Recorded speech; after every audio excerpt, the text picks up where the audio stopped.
The alien queen was rejected by all until a human in armor married the princess within. In the heart of the galactic core floated the crystalline world of Zyra, a planet where beauty was measured not by looks, but by the glow of one soul light. Every Zyran woman radiated a soft inner luminescence that revealed her true nature. The brighter the light, the more worthy she was deemed by her people. Queen Lyra stood alone on the balcony of the Sky Palace, her light dim and flickering like a dying star. She had been born with the weakest soul light in Zyran history. No suitor would kneel before her. No noble house would offer alliance. Even her own council whispered behind veiled fans that she was unfit to rule. Her people called her the Shadow, queen not out of malice but out of pity for a ruler whose light could not guide them. Meanwhile, far beyond the Zyran borders, the human colony ship Odyssey drifted through the void, damaged and low on power. Its crew of 23 had been stranded for weeks after a skirmish with space pirates Captain Lisa Morgan. The ship commander kept morale steady with calm orders and steady hands. She was not tall or grand, but her presence carried weight like stone in water when the Odyssey stumbled into Zyran space. It was immediately surrounded by shimmering patrol vessels. The Zyrans had never seen humans before, and their scanners showed something strange about these beings. They had no soul light at all. Lyra ordered the humans brought before her not out of curiosity but out of duty. She needed to decide if they were a threat or a curiosity. The humans were led into the grand hall barefoot and weary, their uniforms torn but clean. Lisa stepped forward, her eyes meeting Lyra's without fear. The Zyran court gasped. A human dared to look directly at the queen. "Why are you here, human?" Lyra asked, her voice soft like wind through glass chimes. "We mean no harm, Your Highness," Lisa replied. "We were attacked. Our ship is broken. We only ask for time to repair it." The council murmured among themselves. "Soulless creatures cannot be trusted," they said. But Lyra saw something else in Lisa's eyes. Not light, but something deeper. Resolve, kindness, strength. Things her own people had forgotten in their obsession with glow. She granted them sanctuary. Days passed. The humans worked on their ship while the Zyrans watched from a distance. Children pointed and whispered. Adults kept their distance.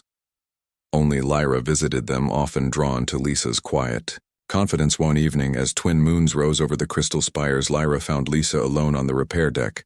"You do not glow like us," Lisa said gently. "No," Lyra replied. "My light is too weak. Even my own people turn away." Lisa looked at her not with pity, but with understanding. "You do not need to glow to be strongly." Ra's breath caught. No one had ever said that to her. Then Lisa did something no Zyran had ever done. She reached out and took Lyra's hand. Her touch was warm, solid, real. In that moment, something shifted inside Lyra. Not a burst of light, but a quiet warmth spreading through her chest like the first sun after a long winter. The next morning, the council summoned Lyra with urgent news.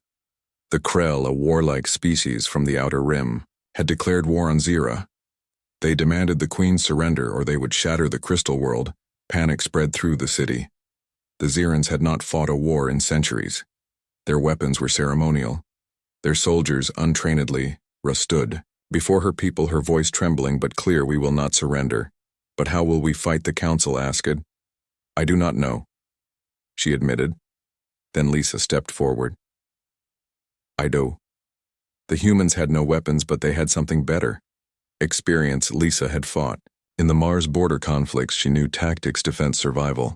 She trained the Zyrans not with swords but with strategy, with traps, with courage.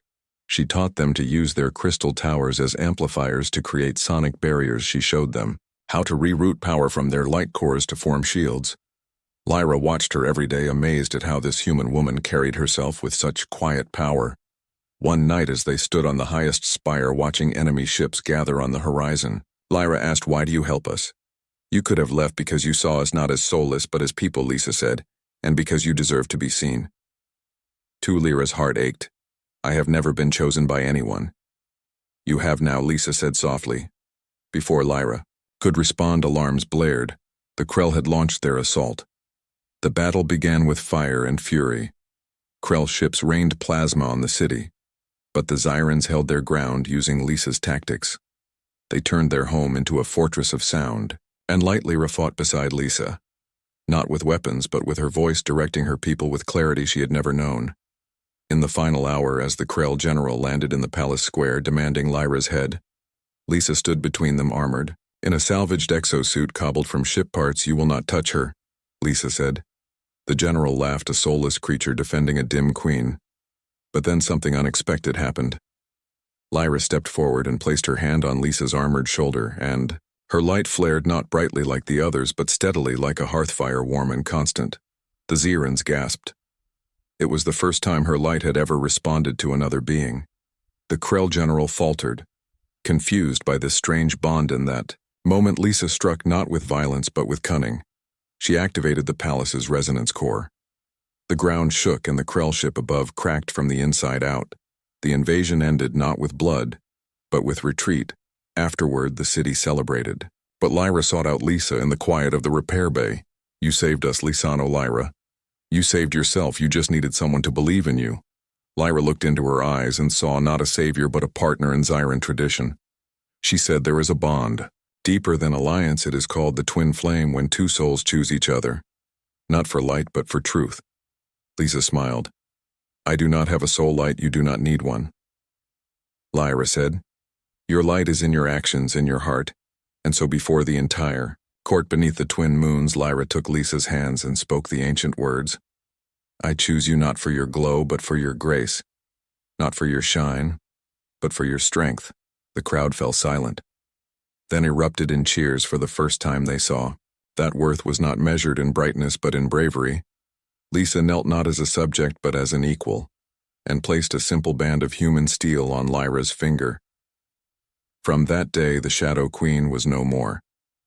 She became Lyra, the chosen one, and beside her stood Lisa, the human who saw the princess within. Together they ruled not with light alone but with wisdom, courage, and a love that needed no glow to be seen. The Xyrans learned that sometimes the strongest light is the one that burns quietly, in the dark, waiting for someone to notice, and in the stars above. The Odyssey remained not as a stranded ship, but as a symbol that even the most different beings could find home in each other. Years later, when travelers asked how a human came to stand beside a Xyran queen, the answer was always the same. She saw her when no one else would, and that was enough. The alien queen was rejected by all until a human in armor married the princess within. Peace settled over Xera like morning mist. But peace on a planet once known for its isolation was fragile. The twin flame bond between Queen Lyra and Captain Lisa had stunned the galaxy. Rumors spread faster than light waves through the star lanes. Some called it a miracle, others a mistake. On the council floor, Elder Maela voiced what many feared. "You have tied our fate to a soulless being," she said, her light burning cold and sharp. "She does not understand our ways, our balance, our lightly." Ra stood tall beside Lisa, who remained silent as was her way. She did not argue, she did not plead. She simply stood present, steady. "I understand more than you think," Lisa finally said, her voice low but clear. "Your people fear what they cannot measure, but not all worth shines outward." Maela scoffed, "Then prove it." The challenge hung in the air like a storm cloud. Days later, a distress signal crackled through Xyran. Comms it came from the Outer Rim, a small mining colony of humans stranded after a reactor meltdown. The Odyssey had once passed through that sector. Lisa knew those coordinates like the lines on her palms. "We must help them," Lyra said without hesitation. The council protested. "Sending aid beyond our borders is forbidden." "Then I go alone," Lyra replied, "and I with her." Lisa added, "They took a small vessel. Not the Odyssey, but a swift Xyran skiff shaped like a falling leaf, its hull humming with stored light energy." Lisa wore no armor this time, only a simple suit and a tool belt, but her eyes held the same calm focus. The journey took 3 days through asteroid belts and silent voids along the way. Lyra watched Lisa work the controls with quiet precision. She asked questions about Earth, about human cities, about rain and trees. Things Lyra had only seen in data streams. "You miss it?" Lisa nodded. "But home is not just a place. It is who you are with." When they reached the colony, it was worse than the signal suggested. The reactor had melted through the base floor, radiation leaked into the air. The survivors huddled in a shielded dome, their faces pale with fear. Among them was a young girl named Chloe. No older than 10, her parents gone in the first blast. She clung to a broken toy robot, her eyes wide and dry from too much crying. Lyra approached slowly, her light dim but steady. She knelt beside the girl and did not speak, just sat in silence until Chloe leaned against her. Lisa worked with the engineers, rerouting power ceiling cracks using Xiran crystal tech to filter the air. She moved fast but never rushed, never panicked. That night, as the stars blinked cold above them, Chloe asked, "Lyra, are you an angel?" Lyra smiled softly. "No, I am just someone who was once lost to back on Zira." The council waited tense and skeptical when the skiff returned, not only with the humans but with Chloe holding Lyra's hand. The silence was thick. Mela stepped forward. "You brought outsiders into our world." "I brought hope," Lyra said. "And a child who has no honor," Lisa added. "We stabilized the colony. They will rebuild, but they needed time and help." "We gave it." The elders exchanged glances, then one by one their lights softened, not in agreement but in thought. Weeks passed. Lisa began teaching Xiran children basic engineering, not to replace their ways but to add to them. She showed them how to build water purifiers from scrap, how to use solar mirrors to grow food in low-light zones. Lyra watched from the palace windows, as Xiran girls and human children played together beneath the twin suns, laughing in a language that needed no translation. But not all welcomed this change in the deep canyons beyond the city. A group called the Pure Light rose. They believed Zyra must remain untouched by outsiders. They whispered that Lyra's bond with Lisa had weakened the planet's soul field, that the crystals were dimming because of human presence. One night they struck. They sabotaged the main light core beneath the palace. The heart of Zyra's energy grid alarm screamed as the city lights flickered and died. Panic spread through the streets. Lyra ran to the core chamber, Lisa at her side. The air was thick with smoke. The core pulsed erratically like a wounded heart. "We cannot let it collapse," Lisa said. "If it fails, the whole city loses power. Heat, air, everything." But the controls were Zyra encoded. Only those with strong soul light could interface with them. Lyra stepped forward, her hands trembling. "I will try," she placed her palms on the console, her light weak but willing. Nothing happened. Frustration burned in her chest. She had failed again. Then Lisa did something unexpected. She took Lyra's hands in hers and pressed them both to the consoleuse. "Me as a bridge," she said. "My body may not glow, but it carries current. Let my strength be yours." A spark leapt between them. Not light, but energy, raw and real. The console flared to life, not with Zyran code, but with a new kind of signal. Human and Zyran fused. The core stabilized in that moment. The entire city lit up brighter than before, not because Lyra's light had grown, but because it had found a partner. The Pure Light rebels watched from the shadows, their certainty shaken. The next morning, Maela came. To the palace alone, she bowed not deeply but sincerely. "I was wrong," she said. "Your bond does not weaken us, it expands us." Lyra accepted the apology without pride. Chloe now lived in the palace wing, not as a guest, but as family. She called Lisa Captain, and Lyra Queen Mama, a title that made Lyra's eyes glisten.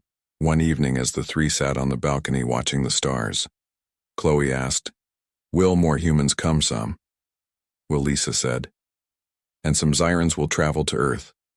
"It is how we grow." Lyra looked at Lisa. "Your world is so far from mine, but not too far," Lisa replied, and in that simple truth lay the future. The galaxy watched Zyra now, not as a closed jewel, but as a bridge between species. Trade ships arrived not with weapons but with seeds, music, and stories. Lyra no longer stood alone on her balcony. She stood with Lisa, their shoulders touching, their lights different but aligned. The Shadow Queen was gone. In her place stood a ruler who had learned that love was not about matching glows, but about walking together through the dark, and the princess within had not needed saving. She had only needed to be seen, which Lisa had done from the very first moment. Their story spread not as a legend of war or power, but as a quiet truth whispered among stars, that sometimes the most powerful bond begins not with light but with a single human hand reaching out in the dark saying, "You are enough," and meaning it. The alien queen was rejected by all until a human in armor married the princess. Within time flowed like liquid starlight over Zyra, Seasons turned not with leaves but with shifts in the planet's inner glow. The crystals pulsed in rhythm with the twin suns, and the people walked with lighter steps now that their queen no longer hid in shadows. Lyra and Lisa had settled into a life that blended two worlds. Lisa still wore her human clothes, but now with Xeran threads woven into the seams. Lyra still wore her royal robes, but often left the palace to walk the lower districts with Chloe skipping beside her. The girl had grown taller, her eyes no longer wide with fear but bright with curiosity. Yet peace never lasts long in the galaxy. A new signal arrived not from the Krell or the Outer Rim, but from the Galactic Council itself, the highest authority among 100 species. They summoned Lyra and Lisa to the neutral station, orbiting the dead moon of Virelli. "You must go alone," the council insisted. "Human presence is not permitted in council chambers." Lyra refused. "I go with her or not at all." After tense silence, the council relented, but only because they needed Zara's vote on a matter of war aboard the council station. The air was cold and sterile, designed to strip away emotion and bias. Species from every corner of known space gathered in silent rows, their forms strange and varied. Some floated, some crawled, some shimmered with colors unseen on Zerat. The center of it all sat High Arbitrator Kayla, being of pure energy. Wrapped in a containment suit, his voice echoed without sound. "Queen Lyra of Zera, you are called to vote on the fate of the Draxian refugees. They flee a dying star system and seek asylum in council space. Many fear their biology is unstable. They may carry unknown pathogens." A murmur rose through the chamber. Lyra looked to Lisa, who stood just outside the official circle, her hands clasped behind her back, her face calm but her eyes sharp. The Draxians had no home, no fleet, no weapons, only desperationly. Remembered her own loneliness, the way her people had turned away because her light was dim. She stood and spoke clearly. "We cannot turn away those who have nowhere to go," but Elder Vorn of the Thalax interrupted. "They are not like us, they do not glow, they do not speak our truths." Lyra met his gaze. "Then neither does my bondmate. And yet she saved us all." Silence fell. The vote passed narrowly.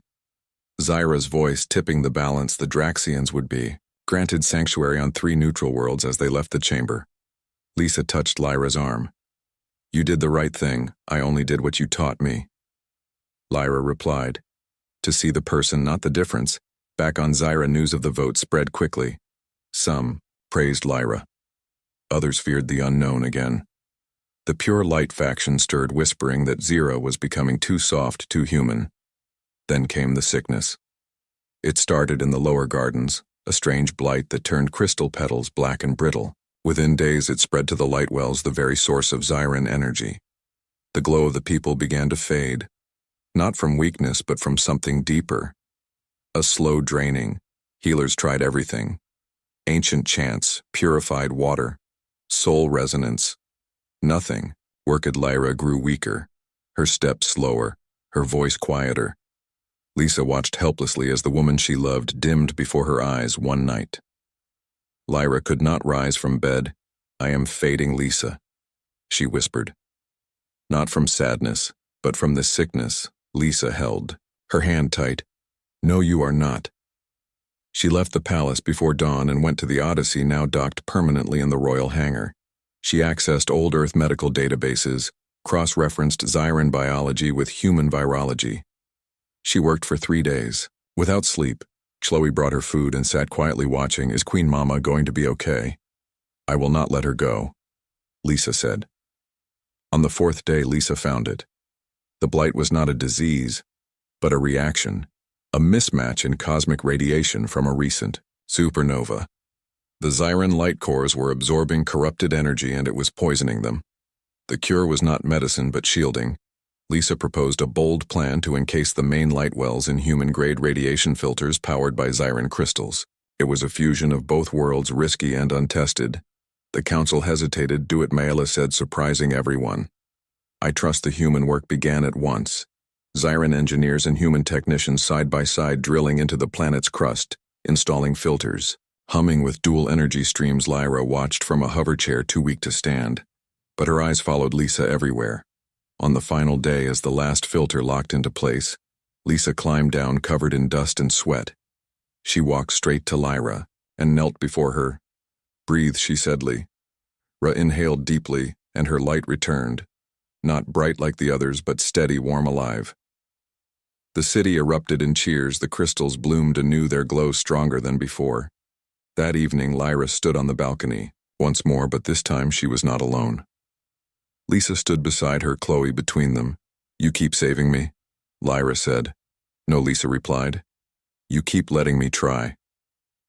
Weeks later, the Draxian refugees arrived, not as a threat, but as grateful neighbors. They brought seeds from their world, strange blue vines that grew in low light and produced sweet fruit. They planted them in the palace gardens, as a gift, Lyra, and Lisa walked among them one morning. The vines curling around Zyran crystal posts, a living symbol of unity. A message came then from Earth, not from the military, but from a school. A group of children had learned about Zira and sent a video. They sang a simple song in broken Zyran words about light and friendship. Lyra cried quietly as she watched. Lisa put an arm around her shoulders. "We are not so different after all." No, Lyra agreed, "we never were," as the twin suns set, painting the sky in violet and gold. The three of them sat on the garden steps, Chloe asleep against Lyra's shoulder, Lisa's hand resting on Lyra's. The galaxy was vast and full of danger. But here on Zyra, something new had taken root. Not just peace, but understanding. Not just survival, but belonging. Lyra was no longer the Shadow Queen. She was the bridge, and Lisa was not just a human in armor. She was the heart that had chosen to stay. Their story was not one of grand battles or cosmic powers. It was quieter than that. It was the story of two souls who saw each other when no one else would. And in that seeing, they changed everything. The stars seemed to glow a little brighter for it. The alien queen was rejected by all until a human in armor married the princess. Within years had passed since the blight and the vote, and the quiet revolution that followed. Zyra was no longer an isolated jewel, but a crossroads where species met, not with suspicion but with shared meals and open hands. The palace gardens now bloomed with earth flowers and Draxian vines, and the lower districts echoed with the laughter of children who spoke 3 languages before they could tie their shoes. Lyra's light had never become bright like the old queen's, but it had grown steady like a lighthouse guiding ships through fog. She ruled not from a throne of crystal, but from a simple table where she met with farmers, engineers, and teachers alike. Lisa still wore her tool belt, though. Now it held Zyran crystal tools alongside human wrenches. She spent her days teaching at the new academy where Zyran youth learned not only soul resonance but also physics and repair work. Chloe, now 15, walked beside her as both student and friend, her mind sharp, her heart kind. But even in times of peace, shadows linger deep in the uncharted void beyond the council borders. A signal pulsed, not of distress, but of warning. It came from a derelict probe marked with old human military codes. Lisa recognized the symbol at once. It was from the Mars border wars, the same conflict that had shaped her youth. She brought it to Lyra in the quiet of their private chamber. "This probe was launched 30 years ago," she said. "It should not still be actively." Studied the flickering data stream. "Something is wrong." The probe carried a single message looping endlessly. "Do not trust the silence." No one knew what it meant, but Lisa could not ignore it. She requested a small scout ship to investigate the source coordinates. Lyra agreed, but insisted on going with her. They left under cover of night, not as queen and captain, but as partners. The ship, sleek and silent, cut through the dark toward the edge of known space.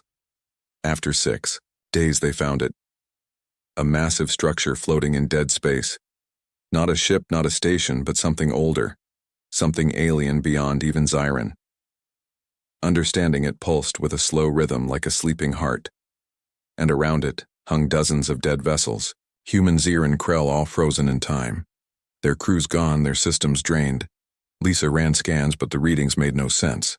The structure emitted no energy, yet it consumed it. "We should turn back," Lyra said, her voice tight with unease. But Lisa shook her head. "If this thing is waking up, we need to know before it reaches populated space." She guided the scout closer. Then the silence broke. A voice filled the cabin, not through speakers but inside their minds. "Calm, cold, ancient. You are not ready," Lyra gasped, clutching her head. The pain sharp and deep. Lisa grabbed the controls, but the ship would not respond. It hung motionless, caught in an invisible grip. The voice spoke again. We watched your kind rise. We watched you fight, destroy, forget we gave. You silenced to heal, but you filled it with noise, with war, with pride. Who are you? Lisa demanded. We are the keepers of the first quiet. The ones who sleep so you may speak. The structure began to glow, not with light but with absence, a darkness that swallowed stars. Lyra understood. Then this was not a weapon, it was a reset, a cosmic hand ready to press pause on civilizations that grew too loud too fast. And Zyra, Earth, the Council. All of it was at risk. You see now, the voice said. Your bond is rare. But rare is not enough. Lisa looked at Lyra. Her eyes fierce. No, she activated the ship's emergency core, overloading it. Not to attack, but to broadcast. She sent everything, the history of Zyra, the songs of Earth, the laughter of children in the gardens, the vote for the Draxians, the blight and the cure, the quiet moments between two souls who chose each other. She sent proof that not all noise was war, that some noise was love. The darkness paused. For the first time in eons, the keepers hesitated. Then, a new feeling washed over them. Not data, not logic, but emotion. The raw, unfiltered truth of connection. The grip on the ship released. The voice returned, softer now. Perhaps you are learning. The structure dimmed its rhythm, slowing once more. Go tell your people silence is not the answer, but neither is endless sound. Find the balance. The scout drifted freely. Ra and Lisa sat in stunned silence for a long time. Finally, Lyra whispered, What do we do now? We share what we learned. Lisa said, not as a warning, but as a lesson. Back on Zyra, they called a gathering, not just of the Council but of every species that had found home there. Humans, Draxians, even former Krell traders sat together under the twin suns. Lyra spoke of the Keepers not as gods or monsters, but as guardians tired of watching civilizations burn themselves out. Lisa added, We do not need to be perfect. We only need to try to listen as much as we speak. From that day, Zyra became more than a refuge. It became a teacher. Schools opened across the galaxy, teaching not just science or soul light, but empathy, shared history, and the value of quiet moments.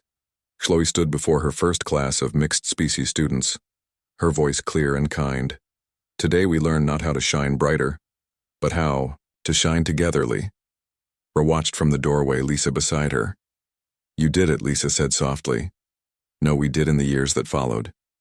The galaxy changed slowly but surely. Wars did not vanish, but they grew fewer. Alliances formed not out of fear but respect, and in the center of it all stood Zyra, a world once known for its light, now known for its heartly.